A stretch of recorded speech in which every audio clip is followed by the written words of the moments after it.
Hello guys, welcome back to Mark Shrimp Tanks. If you're new to the channel and want to see more awesome content like this, hit that subscribe button and bell notification over here so you don't miss anything. Today we're going to be going over water changes, what I actually do in 2018.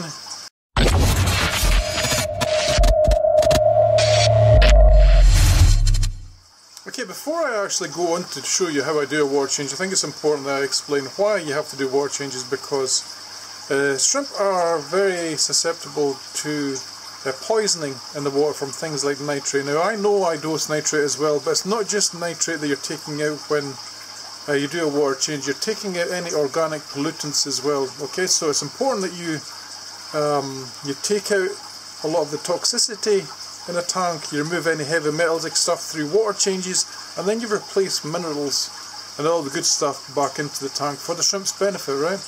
And when you also do this, you'll also see an increase in shrimp reproduction. You'll also see an increase in shrimp size. Now some of these shrimp, I cannot believe the difference in the growth rates I've had since I went back to doing 25% water changes.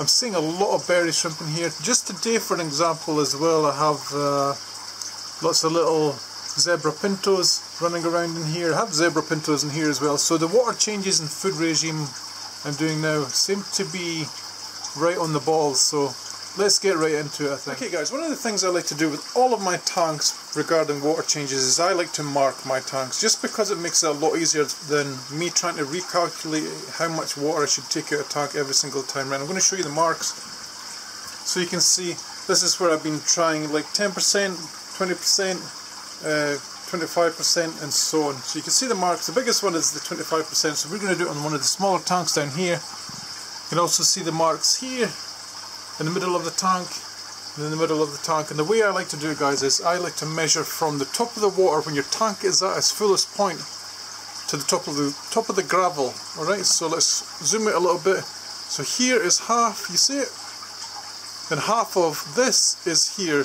So this is where you'd mark water. You have a tape, if you have like a tape measure or something, then you feel free to do it more exact. But this is how I do mine. I do half, then half, and that means 1/4 of the water volume is removed. So that's what we're going to do next. All I do with mine, guys, is I have a siphon that has stainless steel mesh on the end, so I don't suck any babies in. I use the mouth to suck the water out.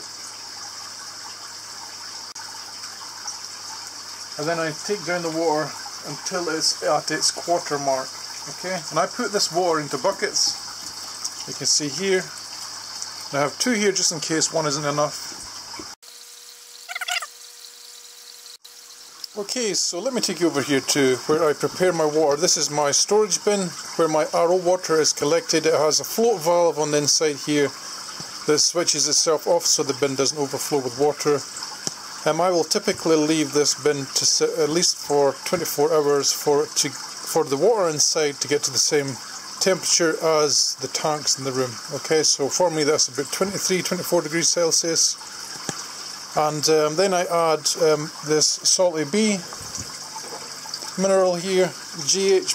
This is roughly about 60 litres, and I have to add about 2.5 of the little spoons inside here into this water to get a TDS of 150 parts per million. Okay, and then after it's sat for a day, the water I think is good enough to be added directly to the shrimp tank. So this is what I do. I have a little clamp here with a hose, and I have, let me see if I can show you,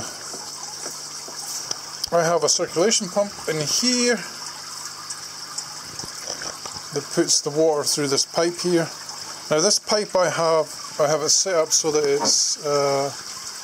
it can reach anywhere in my room. Okay, it can reach every single tank.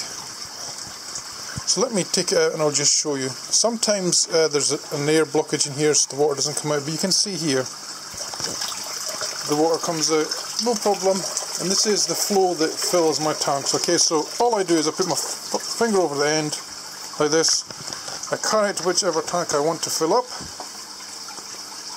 and I clamp it to the side. Now I know there will be other people who do it different ways. There's all different kinds of mechanisms for doing this kind of thing, but this is how I do it, right? And then I have to sit here and watch this tank fill up for, what, 10 minutes. Okay, and that is my flow rate for filling up. I don't have any deaths doing this. I don't have any dead females doing this either, like I used to have before when I had a different substrate in here. So that is how I do my water change now. I can see quite a lot of little baby shrimp in here flying around, so there's more baby shrimp in here than I thought. You could just see here. There's one in the glass here, and there's one over here as well, so that's pretty cool. It's always nice to see new babies, because it kind of shows that you're doing something right in the tanks as well, when you get a lot of baby shrimp like this. Now I know for sure the one above up here is going to have a baby boon quite soon, so that is something else that you should stay and look forward to. Another baby shrimp here. There's loads of them this morning along the front. Let me see. I'm just going to see if I can get a picture of some of them for you. Okay guys, while we wait on this little tank here filling up, I thought we'd cover a few things, right? One of the things I did see a long time ago, and this saying has always stuck in my head, and that is the solution to pollution is dilution, right? And that couldn't be truer in a shrimp tank, right? You want to dilute the water more by adding fresh water in to decrease pollutants, organic waste, etc. in the tank. Okay? And how that affects shrimp directly, right guys, is I am pretty positive things like very, very high nitrates do affect shrimp growth rates. I'm also pretty sure very high bacterial rates also affect shrimp growth, because when I was in the hospital a long time ago, I was very, very sick. I had pneumonia, and the doctor in there told me that when you are sick, your body uses up an awful lot of energy fighting infection to try and make you well again, right? And he says even when you're not sick, your body is constantly fighting infections and bacteria to keep you in a healthy state, right? And I thought this couldn't be truer said than in an enclosed system like a shrimp tank, where the shrimp are in an environment where they need the water to be pristine to be at their optimal growth rates, I think. Okay?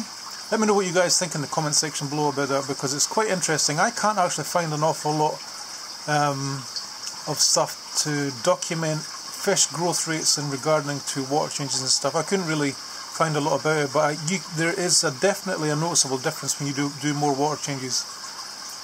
I think that probably covers it all.